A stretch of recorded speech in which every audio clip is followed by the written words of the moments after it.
सारे ग्वाल बाल हाथ जोड़ कर कह रहे हमारे अध्यक्ष को छोड़ दो। मनसुखा तो आगे लेट गया, प्रभावती माँ हमारे अध्यक्ष को छोड़ दे, हमारा कन्हैया बहुत अच्छा है, सबको खिलाता है, खुद कुछ नहीं खाता। और तेरे ही छोरे ने आकर के समाचार दिया था, अभी उसे भी बताती हूँ, तुम तो चलो। आप पकड़ कर ले जा रही, गट्ठा पकड़ लिया भगवान की बाह को और खींच करके ले जा रही हैं। अब भगवान ने देखा कि अगर इससे नहीं छुटकारा पाया तो हाथ में बल पड़ जाएगा और बहुत मुश्किल हो जाएगी, मैया बहुत पीटेगी और माँ को समझाना मुश्किल हो जाए। ए प्रभावती देख देख सामने से कौन आ रहे हैं, जल्दी देख तेरे ससुर जी आ रहे हैं और तू ऐसे बिना पल्ले के जा रही है, अच्छा लग रहा है, चल चल पल्ला ले ले। ब्रजवासी माताओं के सिर पर घूंघट होता है, पल्ला नहीं होता। घूंघट लेती माताएं, आज भी घूंघट लेती हैं। जो पुरानी ब्रजवासी महिलाएं हैं, देवियां हैं, माताएं हैं, वो इतना घूंघट लेती हैं।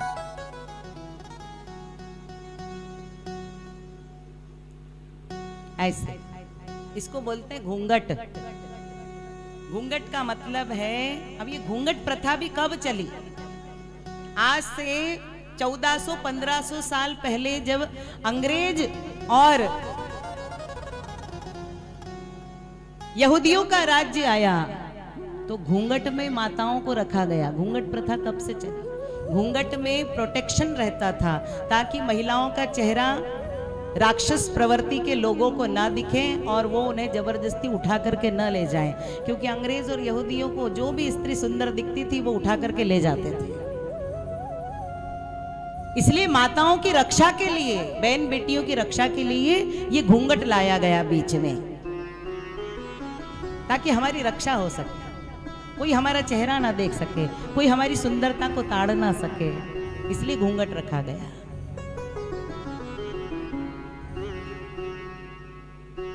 अब घूंघट ले लिया और ले चली हाथ पकड़ करके भगवान को, और यशोदा के द्वार पर गई और कहने लगी, ए यशोदा थारा कान कुंवर ने वार रे, आवड़ी धूम मचावे ब्रजमा कोई नहीं पूछन हार रे, मटकी फोड़ी माखन ढोलियो कीदो झारम झार रे, अरे ओ यशोदा तारा कान कुंवर ने साध करीने वार रे, अरे ओ यशोदा तारा कान कुंवर ने साध करीने वार रे, आवड़ी धूम मचावे ब्रजमा कोई नहीं पूछन हार रे। गोपी से मैया कहने लगी, काहे शोर मचा रही है, क्यों मेरे घर के आंगन में संताप कर रही है, मेरे छोरे ने ऐसा क्या कर दिया भाई? तो बोले तेरे कन्हैया ने 4 मटकी माखन की फोड़ी, 3 मटकी दही की फोड़ी, बाकी सब दूध की। हिसाब लिख करके लाई हूँ, ला पैसा ला, और ये तेरा छोरे को देख रंगे हाथ पकड़ कर लाई हूँ, देख जरा। मैया हंसने लगी, जोर जोर से खूब हंसने लगी। प्रभावती कहने, हंस क्यों रही है? तू पहली माता देख रही हूँ जो अपने बेटे को इस प्रकार से रंगे हाथ पकड़ा हुआ देख करके हंस रही है। अरे यशोदा, शायद हो सकता है यशोदा के दिमाग में फर्क पड़ गया, पहली बार बच्चे को देख करके आत्मा में थोड़ा सा तकलीफ हो रही हो। जाने दे यशोदा, इसको माफ कर दे, कुछ ना कहे। अरे पगली, काहे माफी मांग रही है? पहले देख तो सही तेरे हाथ में कौन है, बड़ी बड़ी बातें ना कर, घूंघट उठा और देख पहले। अब जैसे ही घूंघट उठाया प्रभावती ने और देखा तो उसी का छोरा उसके हाथ में। कहने लगी, तू कैसे मेरे हाथ में आया और वो खटियाल कहाँ गया? वो कहाँ गया? वो तो गया, कब का गया, कब गया, कैसे गया? मैंने तो हाथ बहुत पक्का पकड़ा हुआ था, वो दादाजी ने बीच में आके सब गड़बड़ कर गया माँ, नहीं तो तू तो अच्छे से ले जा रही थी। अब प्रभावती ने सिर को हाथ लगाया, अब तो कुछ नहीं हो सकता, और मैया ने आवाज लगाई, लाला जरा बाहर आ, तो बेटा बाहर आ। अब कन्हैया आ रहे हैं। अब कन्हैया तो बहुत चतुरात शिरोमणि है, योगी है। अब हाथ ऐसे ऐसे आंखों पर मल लिए। हाँ माँ, काहे इतना शोर हमारे आंगन में, नींद खराब कर दी, सोने भी नहीं देते लोग। और प्रभावती को, हाय दैया, अभी तो मेरे हाथ में था रे, तू क्या सो रहा था? हाँ मैं तो सुबह से सो रहा हूँ कमरे में, पूछ मेरी मैया से। अरे कितना झूठ कहे हैं, अरे सच बोल, तू अभी अभी तो मेरे घर में था। किसने कहा? तूने किसी और को देखा होगा, पूछ, ये सब ग्वाल बाल गवाह है। तो सारे ग्वाल बाल कह रहे कन्हैया तो हमारे साथ था ही नहीं, वो तो मधुमंगल था। आपने मधुमंगल को पकड़ा होगा। अब क्या करे, बड़ी परेशान हो गई, कुछ नहीं मिला, मुनाफे की जगह नुकसान हो गया। रोने लगी प्रभावती। भगवान गए, प्रभावती के आंसू पोंछते हैं, गले से लगाते हैं और कहते काहे करती है इतना द्वेष मुझसे? अरे तेरा छोरा मुझसे इतना प्यार करता है, मैं भी तुझसे प्यार करता हूँ, जो मांगे वो दे दिया कर। अरे एक चम्मच छाछ पर तू जो बोले वो मैं तेरे नाम कर दूं, पर तू प्रेम से एक चम्मच छाछ तो पिला दिया कर, मैं जो मांगू वो दे दिया कर।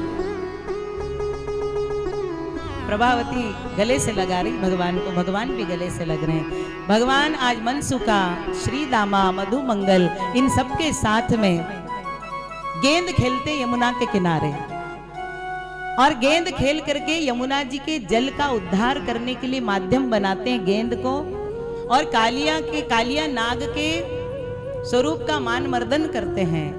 उसके फंड पर अपने चरण चिन्ह रख करके उसका उद्धार करते हैं, यमुना जल को शुद्ध करते हैं, और कालिया नाग का मान मर्दन करके उसका वहां से कहीं और ट्रांसफर कर देते हैं।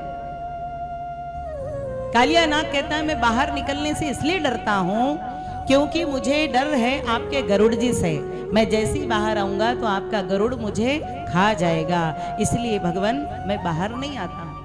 तो भगवान ने उसके फंड पर नृत्य किया, और नृत्य करके सारे संसार को दिखाया कि मैं जगत का स्वामी हूं। कृष्णम वंदे जगत गुरु।